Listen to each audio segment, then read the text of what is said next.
Hachette Audio presents The Coloring Book, A Comedian Solves Race Relations in America. Written by Colin Quinn. Read by Colin Quinn.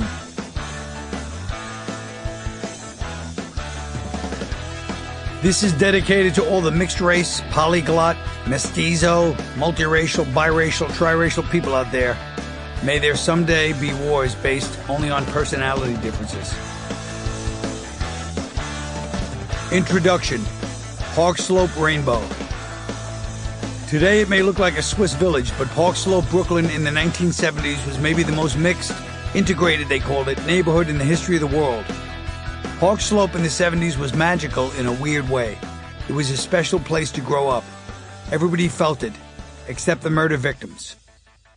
I would walk home from Intermediate School 88, past Puerto Rican blocks, black blocks, Italian blocks, Irish blocks, the Arab deli, the Chinese takeout place, the first Dominican bodega, and the remnants of what was once a big Polish neighborhood.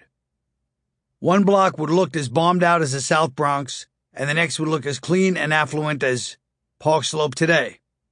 My block was Puerto Rican on one corner, black on the other, and Irish, Italian, and Jewish in the middle. From kindergarten through high school, we had every kind of kid in my house all the time. So I should be the only person in the country allowed to talk about race.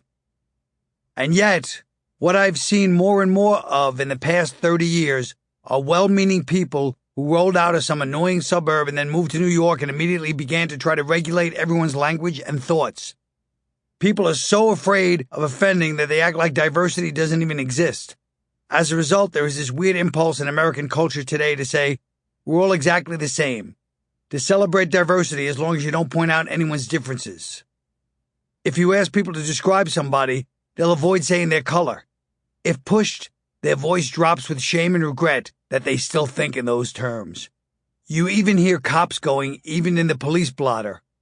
The suspect was 5'10" and 280 pounds, and that's not fat shaming, we're just pointing it out. I'm tired of humorless activist people decreeing that we only use these words and never those, and that we check our privilege in case we say the wrong thing and trigger someone. Supposedly non-judgmental judgmentalism used to be what Southern California was for, but now it's encroaching even here in New York, where people are supposed to come to judge things. It's not the place to recreate the boring suburban landscape of your childhood. I don't like being bossed around, and that's not using the word bossy in a gender-specific manner, especially when it comes to humor, and especially not by the least funny people on earth. Across the country, this sample complete. Ready to continue?